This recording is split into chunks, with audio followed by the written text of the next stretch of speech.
Akka mul'atan oduun har'aaf qabnu kunooti. Kamisa har'aa ganama magaalaa Maqalee irratti haleellaa xiyyaaraa mootummaan Itoophiyaa raawwateen namoonni 6 du'uu isaanii gabaasni Mulgeetaa Asbaa Maqalee irraa ergee ibseera.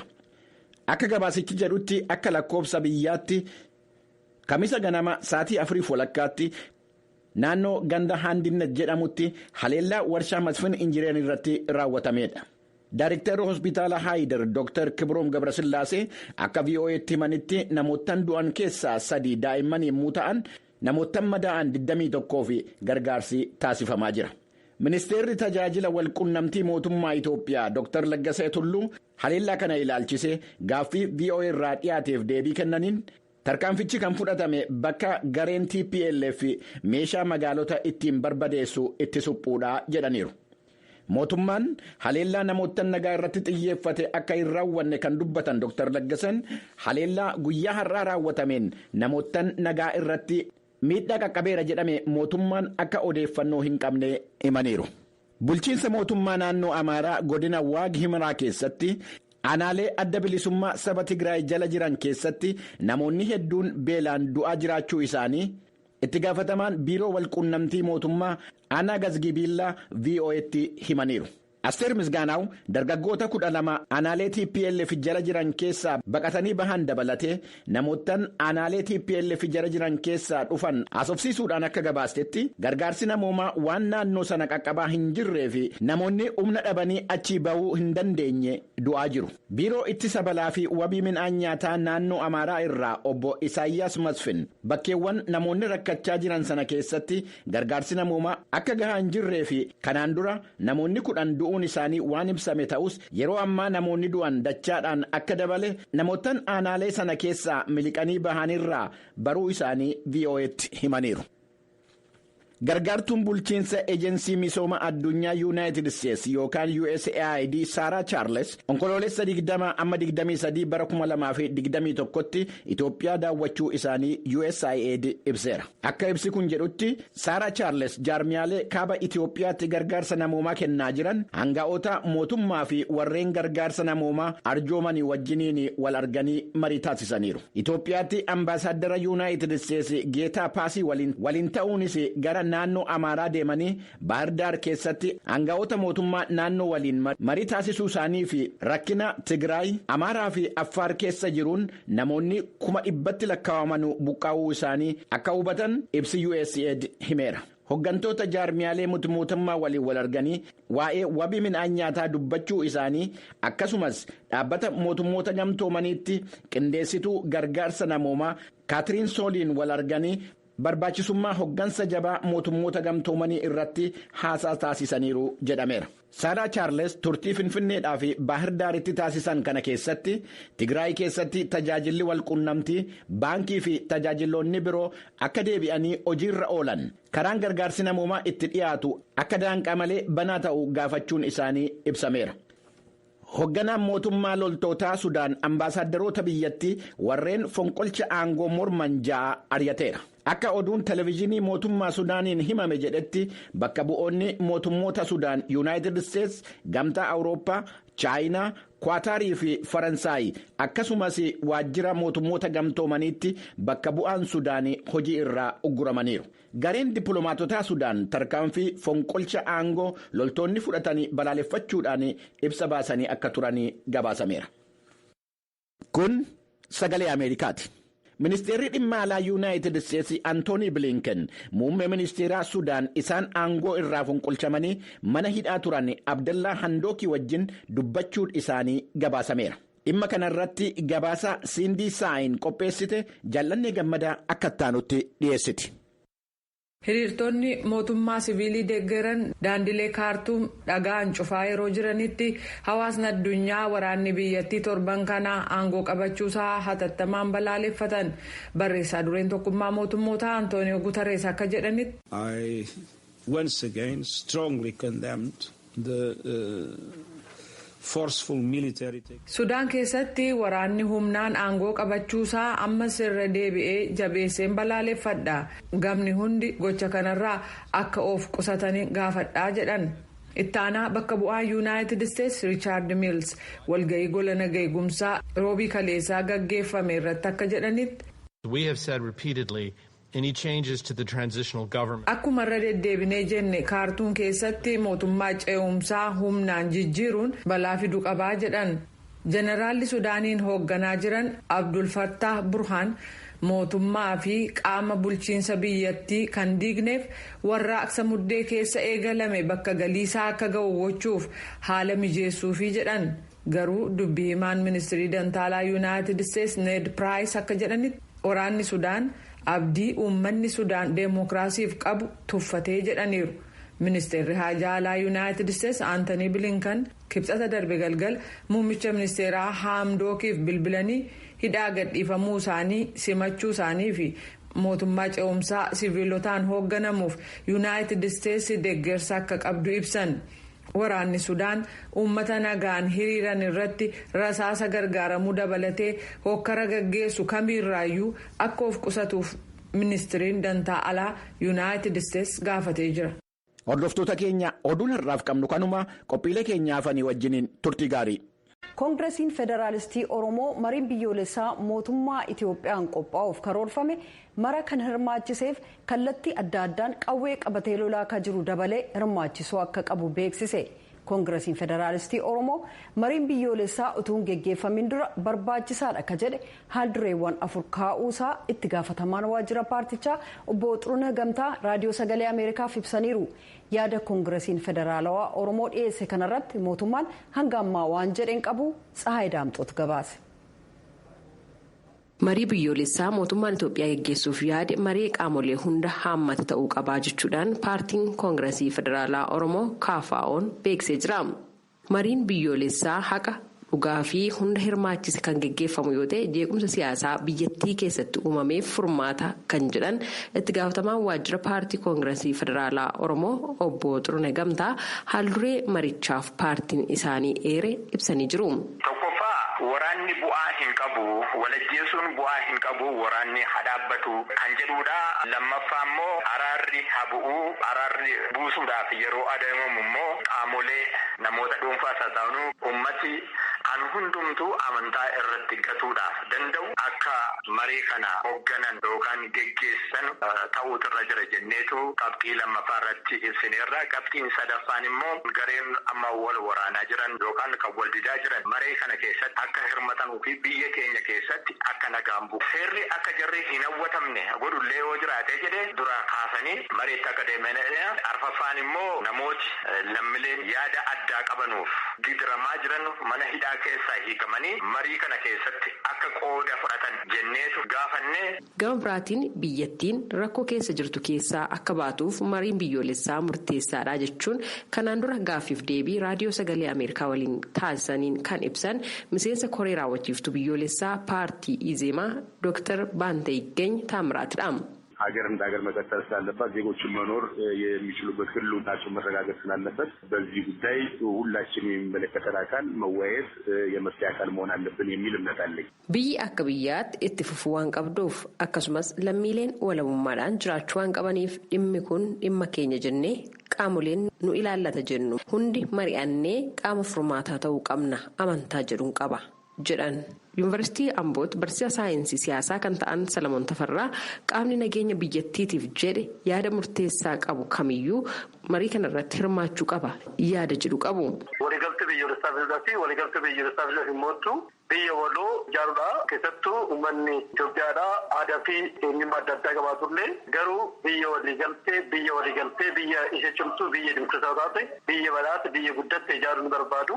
Asirratti hundi isaanii barbaadan malee kallattii kamiin guddachuu qabdi, kallattii kamiin gara dimokiraatawaa qabdi, kallattii kamiin isa kana ijaaruu dandeenya kan jedhu yaadota adda addaatu uumamee jira. Yaadota adda addaa kana mootu akkamitti walitti kenname jenne marii biyyoolessaa gaggeessuudhaan marii biyyoolessaa kana keessatti aktoroota adda addaatu jira yookiin taasisa adda addaa jira. Kanaaf marii kana keessatti eenyutu hirmaachuu qaba eenyutu hirmaachuu hin qabne kan jedhu qaamni hirmaatu maaliif hirmaachuu danda'a kan jedhu wayin mootu qaamni hirmaachuu hin qabne isa qaba jennee adda baasuudhaaf ajandaa inni qabatee dhufuusanii danni kan adda baasu jechuudha.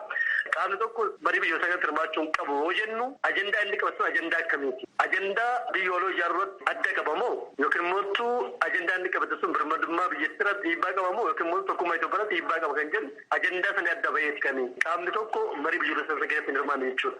Haaldureewwan koongireesiin federaalaa Oromoo marii biyyoolessaatiif kaa'e keessaa tokko hooggantoonni fi miseensonni paartilee siyaasaa hundi mana dhaatii hiikamanii marii kana keessatti qooda fudhachuu qabu jedhee ibsa baasee irratti barsiisaan saayinsii siyaasaa Salamoon Tafarraa ka'umsi marii biyyoolessaa araara waan ta'eef hooggantoonni fi miseensonni paartilee siyaasaa kamiyyuu kan mana hidhaa keessa jiran hiikamanii marii kana keessatti qooda fudhachuu qabu yaada jedhu akka qabanis eeraniiru. Paartileen siyaasaa jedhaman hiikamuu kan jedhu san qabxii sirriidha, qabxii fudhatama qabuudha. Qaamolee jedhaman kun baay'een isaanii karaa nagaatiin warra qabsaa barbaadanidha. Kan paartii koongireesii Oromoo miseensota koongireesii Oromoo qofa osoo hin taane kan paartilee biraati illee hundi isaanii hirmaatanii kan dhiifamaatti deemudha. Maaliif marii biyyoolessaa inni guddaan maanni balleessaa uumame irratti dhiifama walii goonee jirra. Yaadni kee yaada kana ture. Kanaaf biyyoolessaa yaada tokko qabna jedhanii yaada sana ijaan tokkoon isaanii jechuudha. Oromoo keessaa eenyu bakka bu'a paartilee siyaasaa yaada isaanii ajandaa teebila finneessu kan Amaaras akkasuma kan Walaayittas akkasuma kan Kabbaas akkasuma hundi isaatu jechuudha. Kanaaf ajandaan paartilee siyaasaa irratti hirmaachuu kan jedhu sun isa qabxii sirriidha. Ibsa koongireesiin federaalaa Oromoo baase kanarratti gama mootummaatiin hanga yoonaatti wanti dhagahame hin jiru. Kanaan dura marii biyyoolessaa qaamolee hunda hirmaachise Itoophiyaan akka gaggeessitu muummeen ministeeraa Itoophiyaa Abiy Ahimad fi qondaaltonni mootummaa olaanoon waltajjii garaagaraa irratti ibsaa turaniiru.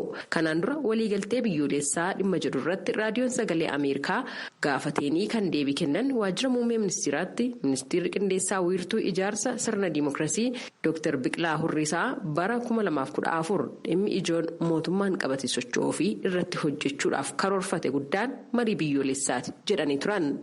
Gabaasa sagalee Ameerikaatiif Tsahaay Daamxoo Finfinneerraa.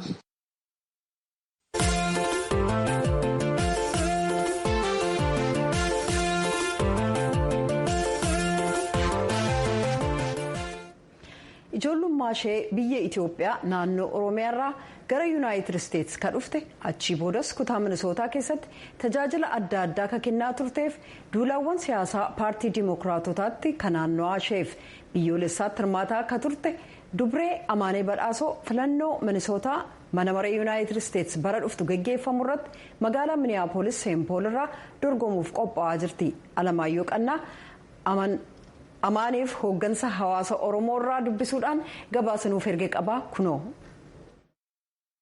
Itoophiyaatti dhalattee baqattummaan Keeniyaa deemuun waggaa 13tti gara Yuunaayitid Isteetsi dhufuun ija ishee siyaasa biyyattii irra kaawwachuun barnoota siyaasaan Yuunivarsiitii Haamliin irraa kan eebbifamte Amaanee Badhaasoo Minisootaa magaalaa Seenpoolitti bakka filannoo Foorz Koongireshinaal Distrikt jedhamutti koongireesiif dorgomuuf akka qophoofte beeksifte.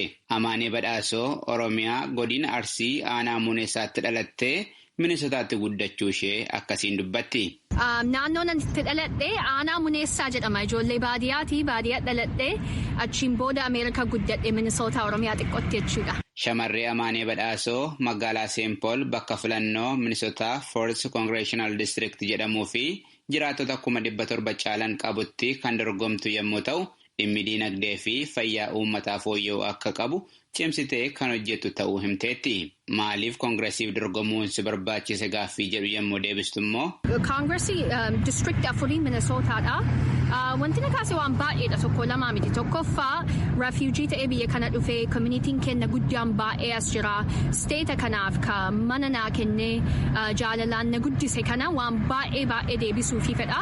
Suni across the state organizing godhee beekaa uummata kakaasu akka waan nuti jaalannu waa'ee dinagdee waa'ee health care namnummaan jiru nagaa akka jiraatuuf waan dalagaa tureef waggaa 10 olitti.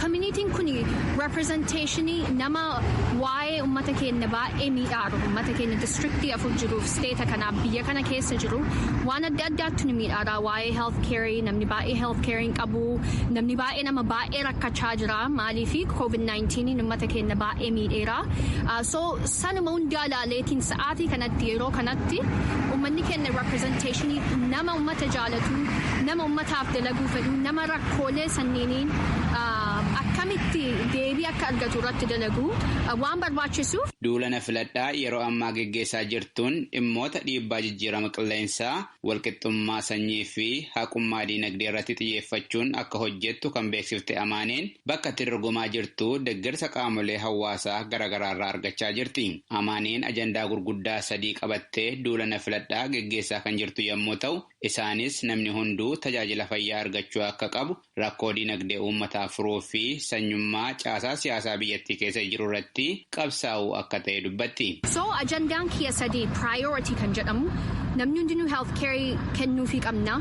Ikaanamiin akka nama hundaa namni hundi dalageetiin akka mana ofii argatee akka nyaataa fi hin rakkannee akka ijoolleen jiraa guddatteetiin steeta kana keessatti bakka jabaa geettu waa'ee faamilii irra guddina irratti ajandaa kiyya. Itti aaneellee racial justice. Namooleen biyya kana keessa jiraatu, namooleen nu fakkaatu, especially namoolee African American, sistema kan uummata keenya, uummata African American sanaan dura waggaa 300 waliin miidhaa ture, sistema san jijjiiruu akka uummata hundaaf nama African American taatee, nama Oromoo taatee, nama Itoophiyaa taatee, nama Eritiriyaa taatee, nama Maangii taatee, nama Keeranii taatee, abbaa fedhees ta'u nuti akka uummata Ameerikaatitti, akka uummata Minisootaatitti nuti hundinuu ajandaa 3 kanneen fuunee ikaanamii, racial justice, environmentii kenna guddifnee, educationii kenna investii itti goonee akka fuuldura deemnu akka society baay'ee uummata ofii jabeessu taanu sanirratti ajandaan keenya. Waldaa hawaasa Oromoo Minisootaa keessaa kan hojjetan obbo Girmaa Hasan akka himanitti immoo Amaaneen hawaasa Minisootaa jiraatu kana keessatti hojiilee dargaggoota jajjabeessan hojjechaa turte. Dhaabbilee siyaasaa biyya kanaa keessatti sadarkaa adda addaa irratti hirmaachuunis sagaleen uummataa akka dhagahamuuf nama qabsaa'aa jirtu waan taateef waldaan hawaasa Oromoo Minisootaa gama hundaan bira dhaabbata jedhan. Amaaneen waan gaariidha argitee fakkii gaarii ijoollee keenya hundaafuu taateerti. Nama fakkii gaarii ijoollee keenya hundaaf ta'e kana gargaaruun akka Oromootiif baay'ee barbaachisaadha. Waldaan hawaasa Oromoo Minisootaa yoomillee isii dhaabbana waldaa isiiti mana isii lammataati jennee yaadna. Yeroo hundaa waan barbaachisaa ta'e yoo jenne galmi keenya banaadha isiif. Amaanee Badhaasoo yeroo ammaa kana koomishinii mirga namoomaa fi haqa diinagdee magaalaa Seenpol keessaa hojjechaa kan jirtu yommuu ta'u, kanaan duras waldaa qorannoo Oromoo Oosaa dabalatee waldaalee dargaggoota Oromoo idil addunyaa fi kanneen biroo keessatti hirmaannaa fi hooggantummaan tajaajilaa turteetti. Koongireesii Ameerikaatti bakka buutuu naannichaa ta'uun bara 2001 irraa jalqabdee tajaajilaa kan jirtu dubartii ganna 67 Beetii Makalam jedhamtu waliin kutaa filannoo koongireesii 4tti dorgommii cimaatu Amaanee eeggata. Gabaasa sagalee Ameerikaaf qindaa'eef Alamaayyoo Qannaa, Minneapolis, Minnesota. Waggaa 3 dura mootummaan jijjiiramaa yeroo argametti muummichi ministeeraa Abiy Ahmed waadaa uummataaf seenan keessaa tokko jedhan Dr. Alamuu Simee sababaa ilaalcha siyaasaaf jecha walajjeesuu shira walirratti hojjechuun dhaabbatee boqonnaa haaraa seenuu qabnaa kan jedhu ture. Kunis jedhan. Akka mootummaatti akka paartii mootummaa biyya gaggeessuttis yaadoleen hundumtuu waltajjiitti dhufanii mariin irratti gaggeeffamuu danda'a. Ilaalchi biyya kana keessa jiru hundi ajandaan biyya kana keessa wal falmisiisu hundi waltajjiitti dhufee mari'atamee uummanni biyya kanaa murtii itti kennuu danda'a. Yaadni waliigalaa jiru kana. Haala qabatamaa kaaba Itoophiyaa jiru yookiin waraana wayyaanee juuntaa wajjin gaggeeffamu wajjin wal qabatee inni addatti waan ilaallamuudha. Marii jechuun afaan qawwee jechuu miti. Marii jechuun taa'anii karaa nagaatiin ilaaf ilaameedhaan mari'achuu jechuudha. Marii jechuun dubbatanii yaadaan waliigaluu jechuudha. Marii jechuun sirna dimokiraasii ijaaruu jechuudha. Karaan juuntaan filate garuu karaa humna qawweetiin taayitaa dhabesan saamicha biyya Itoophiyaa kanarratti dhabesan karaa humna waraanaatiin deebisuudha. Kunii fi yaadni mari'atanii yaada biyyoolessaa waliigaluu wal faallessaa jechuudha. So inni addatti kan ilaallamu ta'a jechuudha. Amma marii biyyaalessaa jennu kana keessatti kan ilaallamu miti. Warra qawwee qabu wajjin marii taasisuu jechuun faallaa kaayyoo marichaa kaayyoo waliigaltee biyyaalessaati jechuudha. Kana jechuun jedhan Dr. Alamuun qaamni hidhatee seera cabsee biyya diiguuf socho'u kamiyyuu dursee seera kabajuutu irra jiraata. San booda mariittis amanuu qabaa jedhaniiru. Kanarratti yaada isaanii ka gaafataman Dr. Isqeel Gabbisaa akka jedhanitti. Mariin biyyoolessaa waa'ee siyaasa biyya Itoophiyaa sana keessaa akkamitti tolchinaa akkamitti irratti walii galee biyya Itoophiyaa maal fakkaatu keessa wajjiniin ol dandeenyee jiraannaa sirna akkamitti dhaabbanna akka jedhu irrattidha. Mariin biyyoolessaa waraana keessatu jiru gochuudhaaf hin danda'amu. Kanaaf jalqaba kan dhufuun irra jiru waraana waliirratti kan biyya sana keessatti deemaa jiru waraana sun akkamitti dhaabbata akka jedhu irratti mariin barbaachisa jalqaba. Mootummaan naannoo Tigraay waraana Itoophiyaa ofirraatii faccisee naannoo Tigraay gara guddeessa keessa ergii baasee boodatti waa'ee biyya balleessuu jedhan malee duratti jarri kun waan seera cabsan waan qabanii fi olaantummaa seeraa oolchuudhaatiif gara Tigraay deemnee isaan jedhatee jiran. Amma biyya sana gaaga'uudhaa fi deemaa jira ka jedhu uummata Itoophiyaa sochoosuudhaatiif Tigraay irratti kakaasuudhaatiif yaada isaan fidan malee mootummaan duratti sanaaf hin dandetiifi elektrikees dhukaasa dhaabuu irratti haasa'uu danda'u. Qawwee lafa kaa'een jiru waan kan biraadha. Paartileen biyya keessatti karaa nagaan soso'an garuu filannoo irratti hin hirmaanne marii guutuu biyyaa karoorfameetti hirmaachuu ni danda'u jedhee Dr. Alamuu Simee gaafadheen ture. Warra karaa nagaatiin biyya keessa socho'aa jiran kamiyyuu kan alatti hambisuu miti marichi. Isuma qawwee siin jedha kanaayyuu ilaalchi shaneen qabate jiraachuu danda'a. Ilaalchi wayyaanee juuntaan qabate jiraachuu danda'a. Ilaalchi sun nama Finfinnee keessa ta'uun qaama Finfinnee keessa ta'uun ajandaan isaanii kun tarkaanfachuu danda'a. Marii kanarratti hanga karaa mariitti amananii hanga qabsoo karaa nagaatti qabsoo yaadanitti amananii dhufanitti isaan wajjin mari'achuun ilaalchi daanga'uun jiru. Kanarraa kan hafe garuu filannootti hirmaachuu dhabuun marii biyyaalessaarraa waan hin daangessineef. Paartiin tokko yeroo lama hoo filannoo irra hafe fakkaata. Haa qabu amma boordiin filannoo qaama seerummaa isa dhoorginetti qaamni kamiyyuu marii kanarraan dhoorgamu jechuu barbaade. Dr. Isqeel Gabbisaa garuu yaada kanarratti kan ilaalamuu qabu warra filannootti hirmaatee fi hin hirmaatiin hafe isa jedhu mitii jedhu.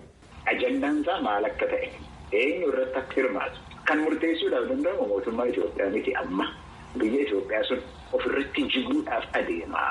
Yoo ofirratti jige immoo naannoo gaafa Afrikaa sana gaaga'a. Naannoo gaafa Afrikaa duwwaatti hin hafu qaxanaa sana gaaga'a. Qaxanaa sana duwwaatti hin hafu amma Awurooppaatti iyyuu baqattoota bobbaasuudhaaf hin danda'a. Kanaatiif sodaannadha addunyaan kan jechaa jiru. Sodaa sanaatiif dhaabuudhaatii fi tattaafataa jira Awurooppaanis Ameerikaanis addunyaan marri. Waa'ee biyyoolessaa sana irratti eenyutu ajandaa sana qabsiisaa eenyutu irratti hirmaata akka jedhu irratti mootummaan Itoophiyaa miti kan murteessu. Mootummaa Itoophiyaatu murteessa yoo ta'e akkuma kanaan dura gochaa ture warra deeggartoota isaa ilaalcha tokko warra qaban duuba walitti waameeti deemuudhaan. Waraanatu biyya keessa jira yookiis waraana sana gar tokkotu mo'ateetiin isa booddeedhati abbaan mo'ate waa tokko gochuudhaan danda'a. Yookiis immoo lachuu wal mo'uudhaatiif hin dandeenyu gadi teenyee atis maal gaafatta anis maal gaafadha ka jedhu gochuudhaatiif waliin dubbachuudhaatiif danda'u jechuudha. Warra filannoo keessatti qooda fudhatan filannoo keessatti qooda fudhachuu dhiisan miti warra ilaalchaan wal rukutan warra waraanaan wal rukutan warra nagaa buusuudhaaf dadhaban isaantu walitti dubbata malee akkaataa mootummaan Itoophiyaa dubbatu sanatu waan waraana kana dhaabsisee egeree Itoophiyaa mari'achiisuudhaatiif deemu fakkaatu. Gaaffii biraan Dr. Alamuu Simeef dhiyeesse marii guutuu biyyaa karoorfame kana eenyutu gaggeessaa ka jedhu ture. Biyya kana keessatti mariin biyyaalessaa gaggeeffamu yeroo jennu yaanni uummanni Itoophiyaa irratti walii gale yookiin uummanni Itoophiyaa danuun harki caalaan irratti walii gale nu bitee biyya haa ijaaru jechuudha.